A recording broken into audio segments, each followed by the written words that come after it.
Welcome back. Bulletin کا باقاعدہ آغاز کرتے ہیں اور آپ کو بتائیں بلاول بھٹو زرداری نے نفرت، تقسیم، روایتی اور پرانی سیاست کو چھوڑنے پر زور دے دیا۔ پیپلز پارٹی کے چیئرمین بلاول بھٹو زرداری نے کہا ہے عوام و ملک کی قسمت ان دو شخص کے حوالے نہ کریں جنہوں نے نفرت اور تقسیم کی سیاست کی۔ ہمیں روایتی اور پرانی سیاسی سوچ کو چھوڑنا پڑے گا۔ کوئٹہ میں بلوچستان بار کونسل سے خطاب میں بلاول بھٹو زرداری نے کہا کہ بتایا جا رہا ہے جو 3 بار وزیر اعظم بنا، چوتھی بار وزیر اعظم بن کر ملک کو مشکلات سے نکالے گا۔ جانتا ہوں پاکستان کے الیکشن کیسے ہوتے ہیں۔ کچھ لوگ سمجھتے ہیں انہوں نے فیصلہ لے لیا ہے، ایسے لوگوں کو عوام 8 فروری کو جواب دیں۔ میرا اعتراض بزرگ ہونے پر نہیں، بزرگ ہو کر ملک کے لیے نئی سمت کا تعین کر سکتے ہیں۔ انہوں نے کہا پاکستان کے عوام جب فیصلہ کر لیتے ہیں تو کوئی طاقت انہیں نہیں روک سکتی۔ وقت آ گیا ہے کہ پاکستان کے مستقبل کے فیصلے عوام کو کرنے دیں۔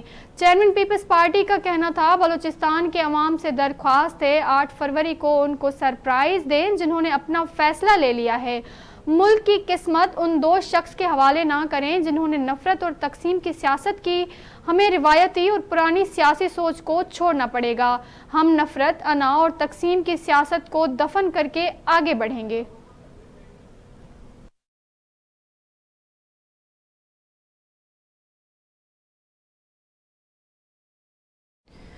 پاکستان نے غزہ میں مستقل جنگ بندی کا مطالبہ کر دیا۔ پاکستان نے عالمی برادری سے فلسطینیوں پر جاری بمباری روکنے کے لیے کردار ادا کرنے اور غزہ میں مستقل جنگ بندی کا مطالبہ کیا ہے۔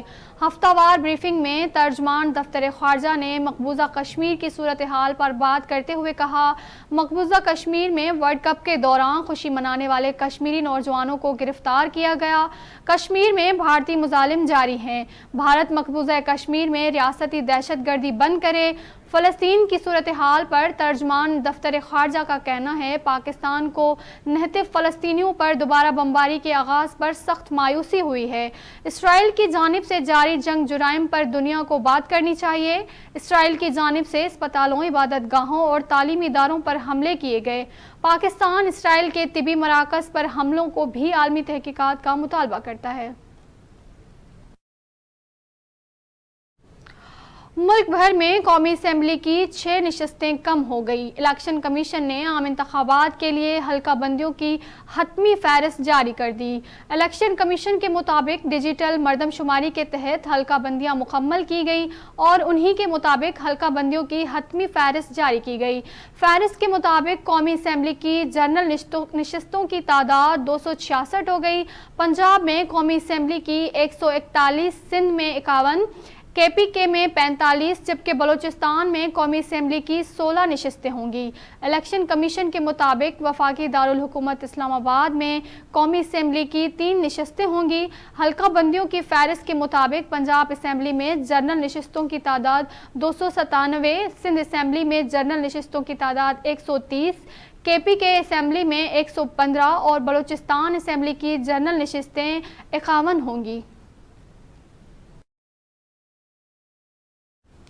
الیکشن کمیشن کی نئی حلقہ بندیوں میں سندھ کی قومی اسمبلی کی نشستوں میں رد و بدل کیا گیا ہے۔ حلقہ بندیوں میں سانگڑ کی قومی اسمبلی کی 1 نشست کم ہو گئی۔ سانگڑ کی قومی اسمبلی کی نشستیں 3 سے کم ہو کر 2 رہ گئی۔ اس طرح حلقہ بندیوں میں کراچی ساؤتھ کی قومی اسمبلی کی 1 نشست میں اضافہ ہو گیا۔ کراچی ساؤتھ کی قومی اسمبلی کی نشستیں 2 سے بڑھ کر 3 ہو گئی۔ الیکشن کمیشن کی جانب سے جاری کردہ نوٹیفیکیشن کے مطابق خیرپور، سانگڑ اور ٹھٹہ کی صوبائی اسمبلی کی 1 نشست کم ہو گئی۔ خیرپور کی صوبائی اسمبلی کی نشستیں 7 سے کم ہو کر 6، سانگڑ کی 6 سے کم ہو کر 5 اور ٹھٹہ کی صوبائی اسمبلی کی نشستیں 3 سے کم ہو کر 2 ہو گئی۔ ملیر، کراچی ایسٹ اور کراچی سینٹرل کی صوبائی اسمبلی کی 1 نشست میں اضافہ ہو گیا۔ ملیر کی صوبائی اسمبلی کی نشستیں 5 سے بڑھ کر 6، کراچی ایسٹ کی 8 سے بڑھ کر 9 اور کراچی سینٹرل کی صوبائی اسمبلی کی نشستیں بھی 8 سے بڑھ کر 9 ہو گئی۔ نگران وفاقی حکومت نے پیٹرول کی قیمت برقرار اور ڈیزل سستا کرنے کا اعلان کر دیا۔ وزارت خزانہ کی جانب سے جاری کردہ نوٹیفیکیشن کے مطابق حکومت کا پیٹرول کی قیمت 281 روپے 34 پیسے فی لیٹر برقرار رکھنے کا فیصلہ کیا ہے۔ اور ڈیزل کی فی لیٹر قیمت میں 7 روپے کمی کی گئی ہے۔ نوٹیفیکیشن کے مطابق ہائی سپیڈ ڈیزل کی قیمت میں 7 روپے کی کمی کے بعد 289 روپے 71 پیسے فی لیٹر ہوگی۔ وزارت خزانہ کے مطابق مٹی کے تیل کی قیمت میں 3 روپے 82 پیسے فی لیٹر کمی کی گئی ہے، جس کے بعد مٹی کے تیل کی قیمت 201 روپے 16 پیسے فی لیٹر ہوگی۔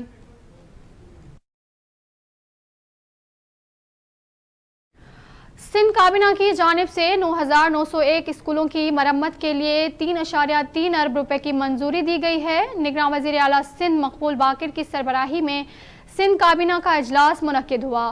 اجلاس میں صوبائی وزراء، چیف سیکریٹری ایڈوکیٹ جنرل اور متعلقہ حکام شریک ہوئے۔ اجلاس کے دوران سیکریٹری ایجوکیشن نے کابینہ کو بتایا کہ سندھ میں 9,901 اسکولوں کی مرمت کی ضرورت ہے، جس پر ان اسکولوں کی مرمت کے لیے 3.3 ارب روپے کی منظوری دی گئی۔ سندھ کابینہ نے اجلاس کے دوران پولنگ کے لیے اسکولوں کو مطلوبہ سہولتیں فراہم کرنے کی یقین دہانی کروائی۔ محکمہ داخلہ سندھ کے مطابق پاکستان رینجرز نے 1.38 ارب روپے فنڈز طلب کیے، جن سے rangers water cannon, quick response vehicles, مواصلاتی آلات خریدے گی۔ ترجمان وزیر اعلیٰ سندھ کے مطابق اجلاس کے دوران سندھ کابینہ نے پاکستان رینجرز کو فنڈ دینے کی منظوری بھی دے دی۔ ترجمان وزیر اعلیٰ کے مطابق محکمہ آبپاشی نے سندھ کابینہ کے سامنے فنڈز پروڈکشن سیکٹر پروجیکٹ پیش کیا۔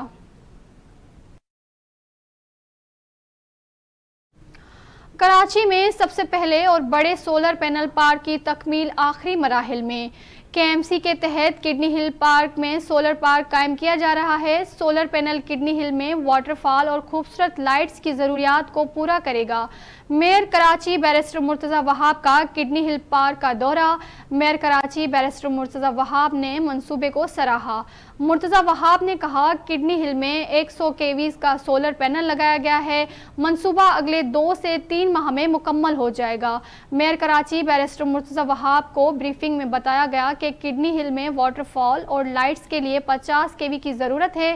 سولر پینل 50 kV اضافی بجلی پیدا کرے گا۔ 50 kV اضافی بجلی کے کئی کو دے کر پاکستان پارکس کے لیے فراہم کی جائے گی۔ سولر پروجیکٹ کی کل لاگت تخمینہ 5 ملین لگایا گیا ہے۔ مرتضی وہاب کا کہنا تھا کڈنی ہل میں سولر پارک اور آبشار شہروں کے لیے ایک زبردست تفریح مہیا کرے گی۔ شہری سولر پارک میں اپنی فیملیز کے ہمراہ آ کر لطف اندوز ہو سکیں گے۔ سولر منصوبے سے توانائی کی بچت ہوگی۔ یہ منصوبہ ماحول دوست بھی ہوگا۔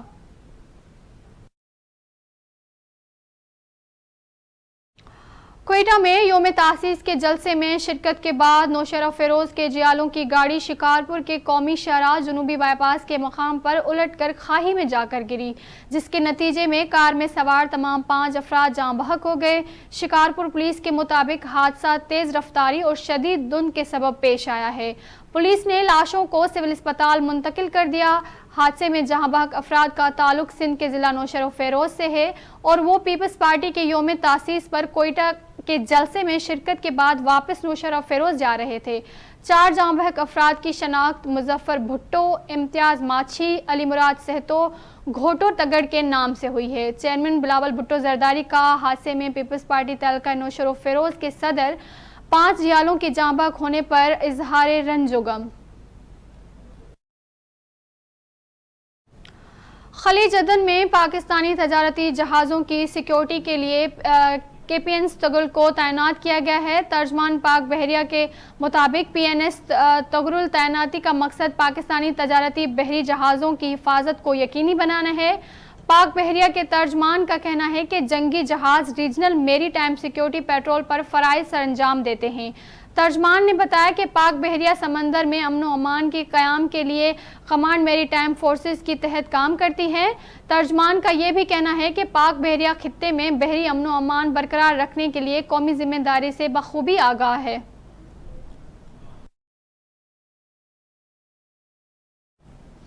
اسرائیل نے معاہدے کے مطابق اسرائیلی جیلوں سے مزید 30 فلسطینیوں کو رہا کر دیا۔ قیدیوں نے جیلوں میں تشدد اور غیر انسانی سلوک کی داستان سنا دی۔ اسرائیلی جیلوں سے رہا ہونے والے فلسطینیوں کا کہنا ہے کہ اسرائیلی جیلوں میں حالات نارمل نہیں ہیں۔ یہ ایک المیہ ہے۔ جیلوں میں فلسطینی غیر انسانی زندگی گزارنے پر مجبور ہیں۔ اسرائیلی جیلوں میں دماغی اور جسمانی دونوں طرح سے تشدد کیا جا رہا ہے۔ اللہ نے قیدیوں کے حوصلے بلند رکھے۔ جیلوں میں معصوموں پر مار پیٹ، جبر اور سختیاں جاری ہیں۔ کئی قیدیوں پر اتنا تشدد ہوا کہ ان کی آنکھوں سے خون جاری تھا۔ انہوں نے فلسطینی قیدیوں پر سب بند کر دیا تھا۔ رہا ہونے والے فلسطینیوں کی کل تعداد 180 ہو گئی ہے۔ رہا ہونے والے فلسطینیوں کی فہرست میں 15 بچے بھی شامل ہیں، جن میں سے 12 کا تعلق یروشلم اور 3 کا مقبوضہ مغربی کنارے سے، اور 15 خواتین بھی شامل ہیں، جن میں سے 5 کا تعلق یروشلم سے اور 10 کا مغربی کنارے سے ہے۔ آسٹریلیا کے وزیر اعظم نے پاکستان کرکٹ اسکواڈ کو دعوت پر مدعو کر لیا۔ ذرائع کے مطابق آسٹریلوی وزیر اعظم نے کینبرا میں قومی اسکواڈ کو خصوصی طور پر مدعو کیا ہے، جس پر اسکواڈ 5 دسمبر کو وزیر اعظم ہاؤس جائے گا۔ آسٹریلوی کرکٹ بورڈ نے پاکستان بورڈ کی مینجمنٹ کمیٹی کے چیئرمین ذکا اشرف کو بھی مدعو کیا ہوا ہے۔ ذرائع کے مطابق ذکا اشرف باکسنگ ڈے ٹیسٹ دیکھنے میلبرن جائیں گے، جہاں وہ آسٹریلوی کرکٹ حکام سے مختلف امور پر بات بھی کریں گے۔ پاکستان کرکٹ ٹیم بھی کینبرا پہنچ چکی ہے، جہاں 6 دسمبر سے وہ پرائم منسٹر 11 کے خلاف فرسٹ کلاس میچ کھیلیں گی۔